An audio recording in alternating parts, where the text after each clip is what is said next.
When I was 19 years old, I moved out of my parents' house and rented a little studio apartment by myself. At the time, I was going to school full-time and working at least 30 hours a week as well. I had a job in a small sub-sandwich shop. Because school was so expensive and I really needed the money, I agreed to work on Thanksgiving night. My family was a bit upset that I wouldn't be coming over, but they understood that I really needed this. I knew going into that workday that I would be by myself after 5 p.m. We didn't exactly expect the place to be packed and busy on the Thanksgiving holiday. I had worked there since I was 16, so I was trusted to close the store all by myself. Around the time that my last coworker left, the snow also began to start falling. So now, in addition to being slow due to being Thanksgiving, the snowfall was killing off any business we might have had. I decided to try and make the best of it though. I went and grabbed my astronomy textbook out of my bag and tried to spend some time reading and studying. I wasn't aware of how much time had passed before I finally noticed someone outside the shop. By this time, the snow was falling so hard that there was no visibility at all, beyond a foot or two in front of you. I could still see the silhouette of a man. He came into the foyer and began shaking the snow off his body. I put my book to one side and went over to the counter. I put my gloves on and the guy walked in further. I felt uncomfortable right away. Not just because I was alone though. It wasn't the first time I had ever been in the store by myself with a customer. There was just something about this guy though. He just had a weird air about him that made me feel very uneasy. He kept on glancing around the place like he was extremely nervous for some reason. He was also a pretty big guy. He was wearing a jean jacket in the middle of a snowstorm, which was quite odd as well. He walked up to the counter and began looking around. When I asked him if I could help him, he looked amused. "I guess you must be one of the lower employees," he commented. Confused, I asked him what I meant. "Well, I figure it's the lower employees they force to work on Thanksgiving," he said. "New people. Maybe no family to go home to." I forced a weak smile. "I do indeed have a family to go home to," I assured him. "I'm just working late because I need the money." "That's too bad," the man responded. When I asked why he said that, he then responded with this: "Because your family's Thanksgiving is going to be ruined when they find your body in the dumpster out back." If you've never had someone threaten your life out of the blue, I can't even tell you what it felt like. It was what I would imagine being hit by a lightning bolt would feel like.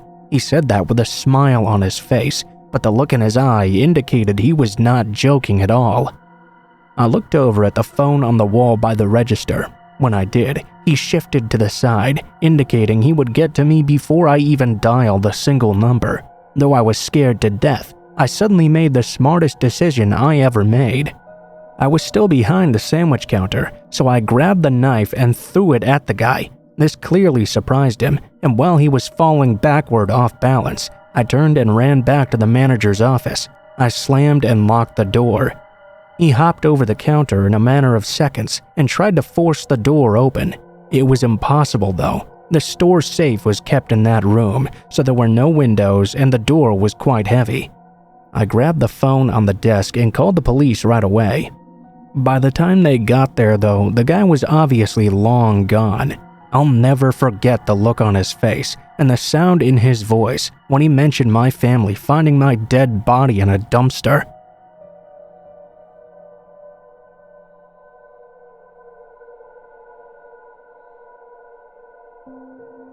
A few years back, I was making the ride home from college for the Thanksgiving break. I was a freshman at the time, and Thanksgiving break was the first bit of freedom I'd had from a really hectic schedule. I decided that even though it was a long drive home, I would enjoy the free time to think. I have to admit that back then I was still rather idealistic. I tried to see the good in everyone, and it caused me to make quite a few mistakes. A very good portion of the ride was driving through cornfields in the middle of nowhere. I'd hit a small town, then drive for miles through cornfields, then hit another small town. It didn't take long for this to begin getting quite old. I began getting very bored in the late evening when I saw a guy walking along the side of the road all alone, maybe because I felt like it was a chance to do a good deed, or more likely because I was so bored. I pulled my car over and offered the guy a ride. If you've ever picked up a hitchhiker, occasionally you pick someone up and you immediately regret it. I sort of had that feeling in this case. The guy was only a few years older than me. He was lanky and had long black hair and a big scraggly black beard. He was wearing dirty blue jeans and a Metallica t-shirt. None of that was what bothered me though. If that sort of thing bugged me at all, then my college campus would have been a complete nightmare. It was filled with people like that. No, what got me about this guy was the way he talked. If I remember correctly, his name was Travis. After introducing himself, he then asked me if I'd ever picked up a hitchhiker before. I told him I'd done it once or twice when I was a teenager and still living at home, but it was only ever other high school students. After I told him that, Travis began talking all about hitchhikers, and it wasn't positive stuff either. He began rambling about how dangerous it was to pick up random hitchhikers. And hadn't I heard about all the serial killers who posed as hitchhikers along the side of the road at night? He then started listing off several killers who'd been involved in hitchhiking. This absolutely sent a cold chill down my spine. He not only listed them out, he began talking about how they committed their crimes and how they could have done it better.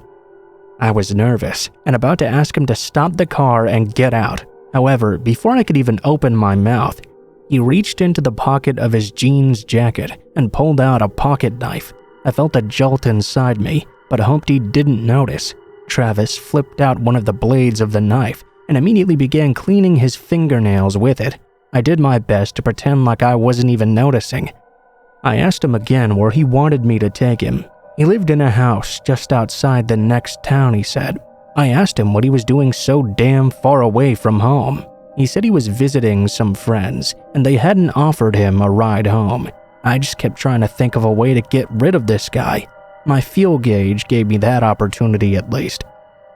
I was going to stop the car at a gas station and try to get away from him. I noticed the gauge was pretty low. We were in a town at this point, and I knew I could find a gas station nearby. My plan was to leave him in the car, then go into the station and call the cops.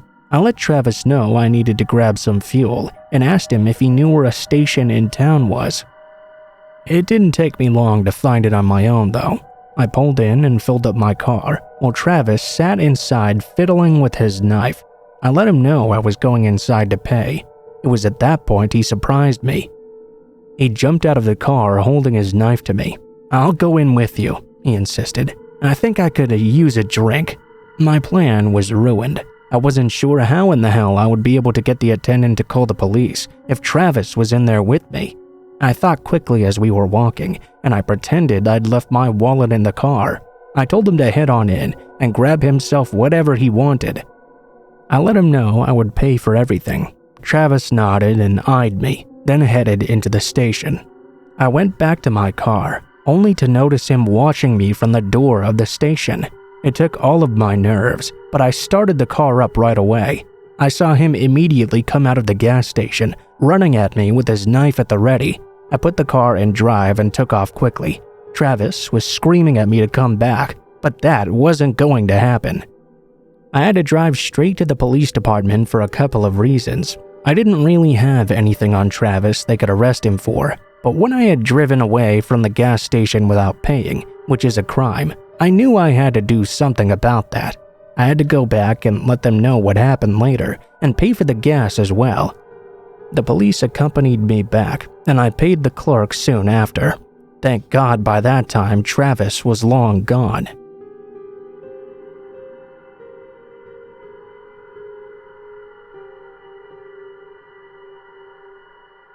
The strangest thing that ever happened to me happened on Thanksgiving when I was about 10 years old.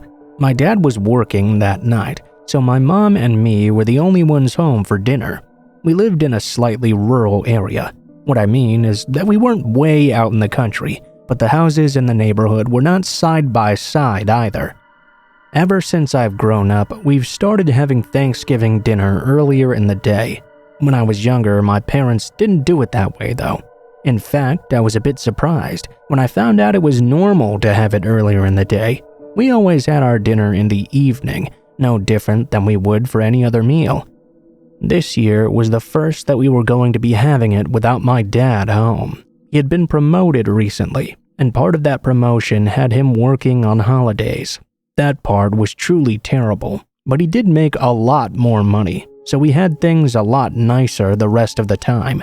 My mom and I were just sitting down for dinner when we heard a sudden knock at the door. My mom got up and went to answer it. When she came back, I asked her who was there.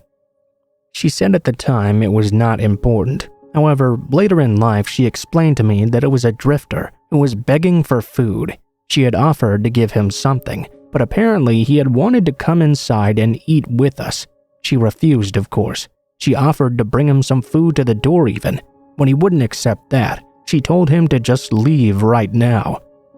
The two of us sat down at the table, and we'd barely begun eating when we heard a loud shattering noise. The man had thrown a large rock through our living room window. My mom got up and immediately went to phone the police. I went with her, holding onto her leg as fear gripped me. I saw the drifter through the window. He hadn't smashed the hole big enough for him to fit through, though he was reaching inside with one hand and trying to break more glass off with the other. He began moaning, "I just want some turkey. Bring me some turkey." It was so weird and terrifying. He succeeded in breaking off more of the glass, which caused his hand to begin bleeding profusely. My mom grabbed me and shoved me into her bedroom. She sat me down on the bed, then went to the closet and pulled out my dad's rifle. I was scared to death already, but being a 10-year-old kid, I was also scared of the idea my mom was about to shoot a guy. Yeah, I know he was trying to break into our house, but it was still frightening. My mom left me in the room and locked the door behind her. I heard her yelling at the guy, but I couldn't make out either the words or his response. I just buried my head deep under the blankets. After a few more heated exchanges, I heard a gunshot that scared the hell out of me. I tried to be quiet for a few moments. Afterwards, I heard another gunshot. My mom came back to the room and locked the door behind her when she was inside. We then waited for the police to come. They got there pretty quickly, surprisingly. It took a while before I knew what truly happened. My mom hadn't shot at the guy. She'd fired off a warning shot. When the guy doubted she would use the gun on him and the warning shot hadn't scared him off, she fired another shot right next to his head. He quickly fled. The police picked him up pretty quickly after. It's quite weird, huh? Thanksgiving is not supposed to be the scary holiday.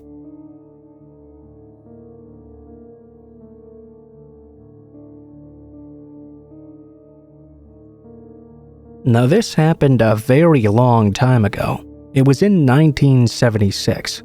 To indicate how disturbing it was for me, it's taken me this long to really talk about it. My best friend in high school was a guy named Bryant. When we graduated, we ended up going to different colleges, so we didn't get to see each other that much.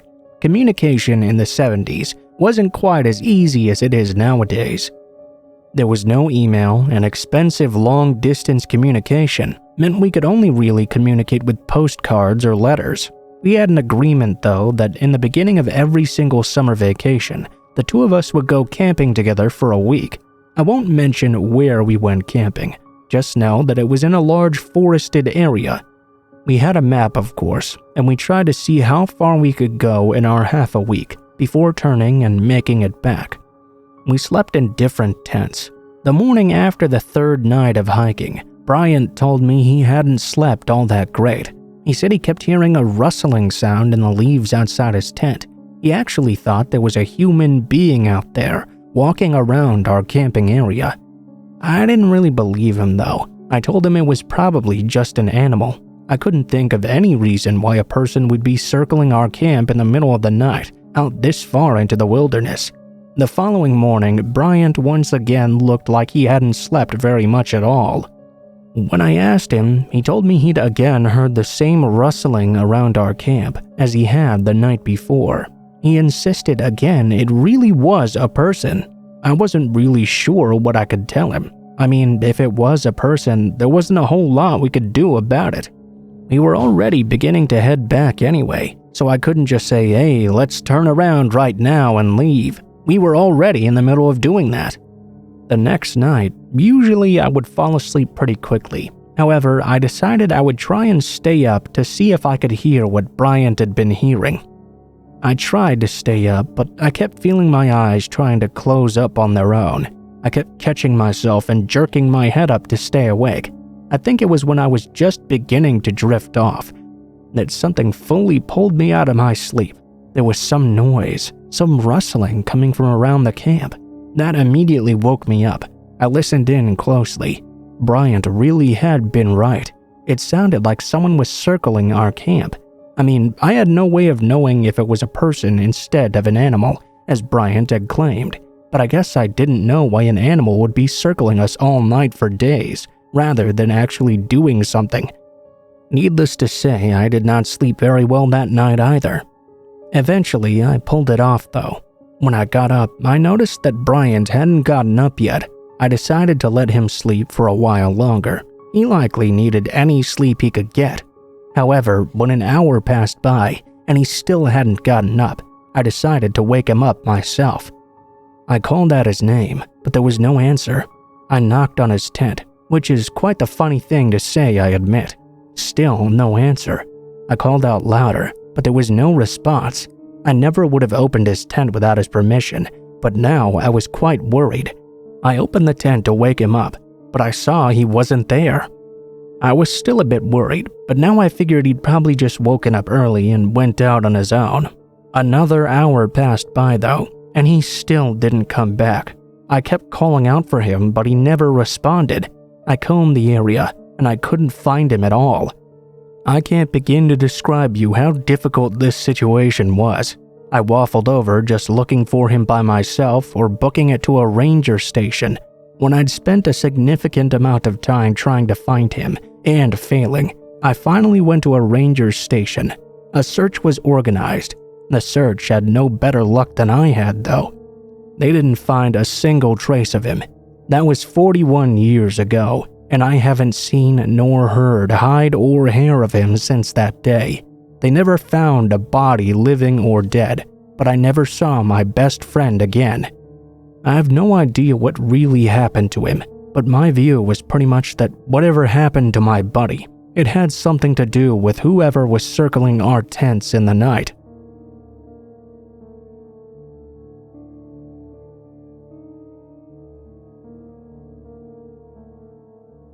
I like to take an annual camping trip all by myself. I live in New York, but I was actually raised out in the country. Every year I have to get away from the hustle and bustle of city life and just enjoy nature for a bit. About 5 years ago though, I had a really scary occurrence while out on my annual trip. I was out for a good hike, maybe about 2 days in, when I came across something that really surprised me. What was such a surprise to me was that there was actually an old cabin just out in the middle of nowhere in the mountains. Immediately, every horror movie about a cabin in the woods shot through my head.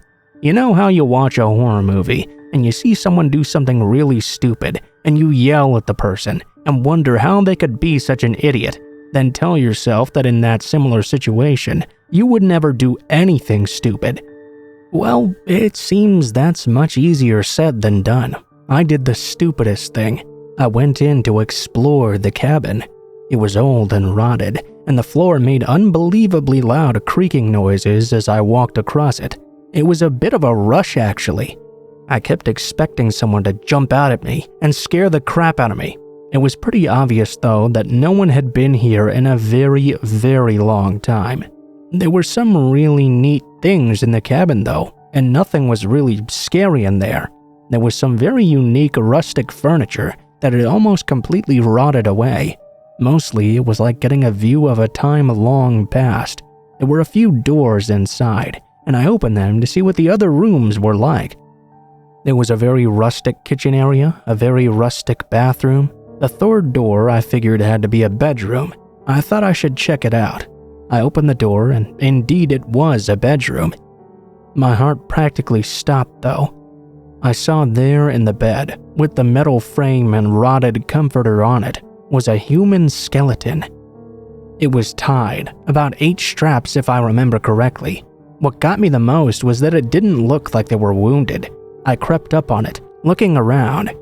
I didn't see anything that could indicate why this person had died. I thought possibly someone had tied this unfortunate person to the bed and starved them to death or something. I mean, I guess they could have died some other way. I'm just telling you what went through my head at the time. I marked this area and the cabin on my map. I was surprised the cabin hadn't already been marked there. When I got out of the woods, I reported it to the police. But even though the body was probably there for a long time, and whoever tied them down was long gone, getting out of the mountains was such a creepy experience. I started hearing noises and got very jumpy. I kept thinking someone was following me. That likely wasn't true though. It was just a completely freaky experience that had me on edge.